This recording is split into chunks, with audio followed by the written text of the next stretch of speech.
Welcome to Issues of Contemporary Politics with Dr. Brovkin.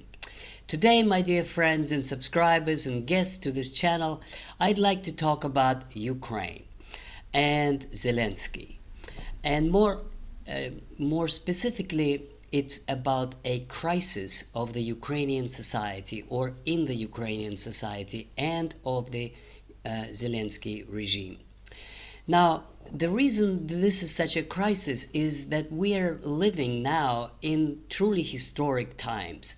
We're living in a time when, in a matter of a week or two or three, there are dramatic and radical changes that are happening in front of our very eyes in the international relations, in the perceptions of greatness, of real power on the world stage by major countries such as the United States, Iran, Europe, Russia, China.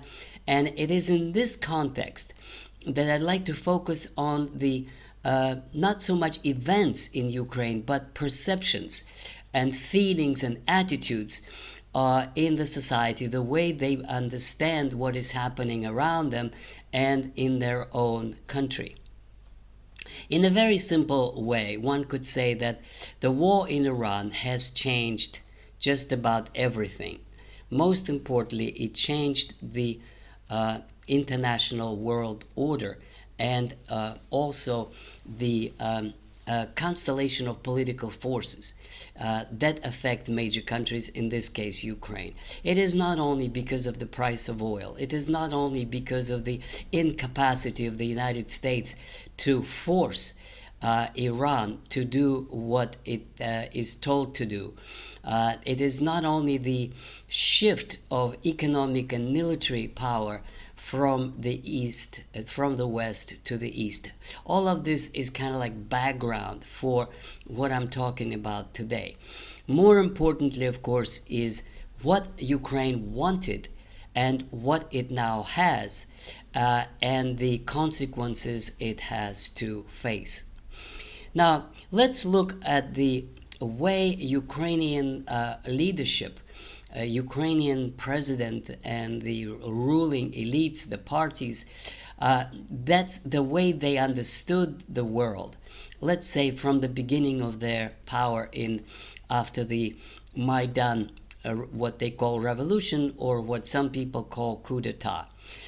These were nationalists who came to power, and the way they saw the world was that to the east of them was Russia, big and ominous Russia, which they perceived as an aggressor, because at the very, very time of Maidan, it was not so much an aggression as a rebellion of Crimea and of Donbass, who refused to be in a country governed by the nationalists, who the first thing they did was to ban Russian language, and whose very identity was tied with Europe, with the West, with NATO, with America, and they showed it from the very, very first days in power. So from the point of view of these people, it was ominous Russia who tried to chop off a piece of Ukraine in its favor. Now, from the point of view of Donbass, of course, it was preserving their traditional historic ties with Russia, as they were Russians and perceived themselves as such, and they didn't want to be a part of a nationalist Ukraine. I spoke about that many times, but for today's purposes, this is how this regime perceived Russia to the east. Now, if you look at the West, the way they perceived it, it was European Union, and it was associated in their minds with very, very high expectations. It was a desire to join European Union one day, just as they saw other countries did, such as Hungary and Poland and Bulgaria and Romania, all the former Soviet satellites. They now joined the European Union, and it looked like they were doing fairly well. That's a separate issue whether they did or not. But the perception was that a European Union, EU, is desirable, is something you want to be with. It was associated with high standard of living, economic development, technological development, investment, and all kinds of things that go with good life. Now, by the same token, NATO was also perceived as a guaranteed defense against the Russians. It was so wonderful to be in a union that provided that guarantee, and pretty much for free. So it was even written in the Ukrainian constitution a desire to join NATO. Now, of course, they didn't know and didn't think perhaps that joining NATO also meant American bases and missiles and CIA labs and all kinds of other things that went with it. But they still perceived it as desirable. So these were the two main goals: European Union membership and NATO membership. This was something that Ukraine was founded upon. That was the very crucial primary paradigm of life and development. Now, to that, for this goal, it had to make sacrifices, and one of the greatest ones was that Ukraine, under Zelensky, refused a Russian peace plan of 2022, which envisioned very, very lenient terms to Ukraine, including de facto, de jure control of Donbass. In other words, the Ukraine would keep its sovereignty over Donbass, but it would have, Donbass would have its autonomy, open borders with Russia. In one way or another, it was like Minsk III, one more attempt at a compromise. But Ukraine and Zelensky, that is to say, for Ukraine, rejected that in favor of the maximal goals, and that is to win back all the territories of the Ukraine Soviet Socialist Republics, a republic which is called the borders of 1991, which means to win back the seceded territories of Crimea and Donbass. And that meant war, and that meant hundreds of thousands of dead soldiers on both sides. But that was the choice that the Ukrainians made under Zelensky in order to achieve those two objectives: NATO and EU. This wonderful goal that was supposed to resolve all the problems of this country. So this is what was going on until Trump. In fact, even when Trump was on the eve of elections in 2024, Zelensky presented the so-called victory plan. And all of Europe still talked about the Ukrainian victory. They all were still talking about victory over Russia and conquering back the territories that declared independence. And then comes Trump. And already from that moment on, there were difficulties in Ukrainian aspirations. First of all, because the United States, under the America First policies, reduced military aid, and then it came to nothing, to zero. And then Trump came with a compromise that this military equipment will be supplied, but the European Union would pay for it. So Zelensky thought, well, all right, we can live with that, and then started his tour over European capitals. And again, he just enjoyed it so much. There were visits to London and Paris and Berlin and all European capitals, and meeting with NATO leaders, and hugs with Rutte and Madame von der Leyen and all that. Zelensky loved all of this because he's a good actor, and as any good actor, he likes applause and he likes the stage, especially a world stage. And he got all the assurances that the aid would be coming. And indeed, they voted for 92 billion euro package of aid that was supposed to last 2 years of 2026 and 2027. And it all looked fairly good at the end of 2025. the aid was promised. The United States was still supplying military hardware. Foreigners were still fighting for Ukraine, and the Europeans started to produce in large numbers the drones that were made in Europe and shipped to Ukraine, and then they could hit Russian military targets and civilian ones as well. And it looked kind of promising that if not a victory, but at least a decent survival of Ukraine in its borders as of 2025 was assured. And then we come to these radical changes that nobody anticipated and that have changed everything, and that means the war with Iran that Israel and the United States started on the 28th of February. Now, what has happened, of course, is so difficult to even imagine, because if somebody had said several months ago that NATO would become irrelevant, people would not have believed it.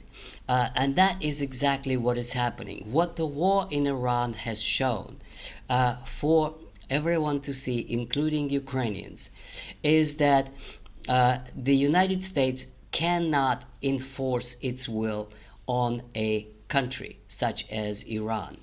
And that means that if one assumes that Russia is stronger than Iran, or definitely not weaker, and definitely has not fewer but more missiles and military capability, then of course one could ask, what good is it to be a member of NATO or allied to the United States when the United States cannot enforce its will and defeat Iran, short of massive destruction of its cities and war crimes of destroying civilian population. In other words, the value of NATO went sharply down in the last few weeks. What was exacerbated a few days ago when there was a feud between Trump and his NATO partners over help in attacking Iran, when, as we all know and follow on a daily basis, that Italy and France and then Germany and then Britain refused to participate in the war against Iran, and now even went as far as banned United States military aircraft from using military bases in these countries for a war in Iran. Now that's absolutely unprecedented, had never happened before, and obviously this must cause a great distress to people in Kiev. So in other words, NATO becomes questionable. One may ask a question: if the United States is threatening not to defend European countries in case they are attacked because Europe refused to help the United States in its war in Iran, then what good does it do to the Ukrainians to aspire so much to join NATO? Is there any guarantee that if there is a feud between Russia and Estonia over the alleged use of Estonian airspace against Russian targets in the Baltic, would the United States go to war against Russia to defend Estonia? That's a question. Maybe yes, maybe no, but that is a legitimate question nowadays. Now about EU. What's interesting is that in Ukrainian society, the charm of EU is kind of wearing off, because what critics are saying, that membership in EU would not necessarily improve the quality of life of Ukrainian public, because membership in EU would mean that Ukraine would be paying its debts forever and ever, for decades to come, if the current regime continues. that means that there's going to be limited investment and limited development, and moreover, it would mean the foreign companies would control Ukraine and would control its resources that Zelensky has already signed off for 100 years to Britain, and he sold the same resources to Trump in an undisclosed clauses of his rare earth agreements that were never made public. In this supposedly democracy. In other words, the glamour of EU membership has worn off a little bit.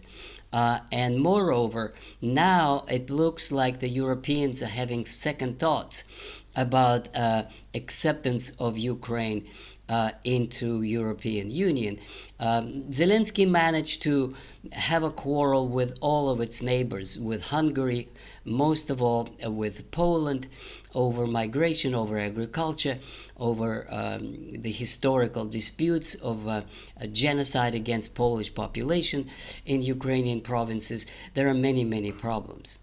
But in other words, the issue here is that the two most cherished objectives of Ukrainian elites are no longer valid. That brings us to a profound crisis in Ukrainian society, a crisis in terms of goals. Where do we go? Where do we find our place? Who are we? Maybe it is not such a bad idea to have normal relations with Russia. And then, of course, there's this huge resistance to draft that is really just becoming so widespread that in Odessa there's armed resistance. There are groups of people who attack the draft agencies and who try to save the young men and older men too, who are grabbed by the drafting agencies and thrown into the front lines.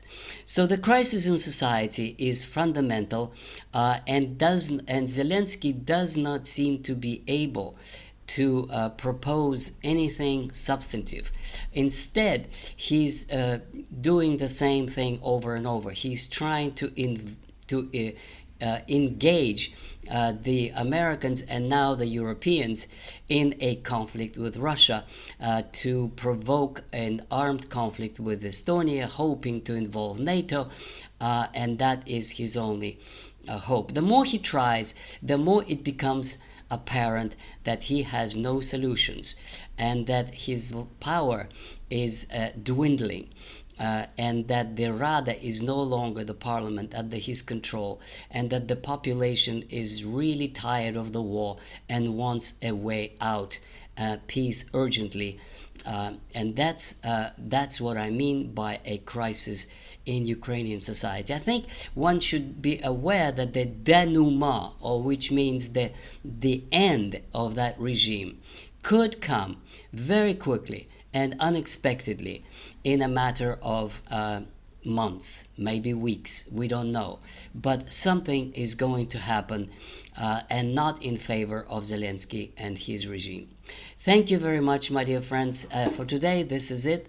And I want to remind you, as usual, to put your likes if you have those, and to write your comments. I'm happy to answer those. And don't forget about my other playlists on war in Ukraine and Russia under the communist regime, and Russian history. And of course, I invite you to read my latest book, From Vladimir Lenin to Vladimir Putin, as well as my other books that you could see the titles on the screen now. Goodbye.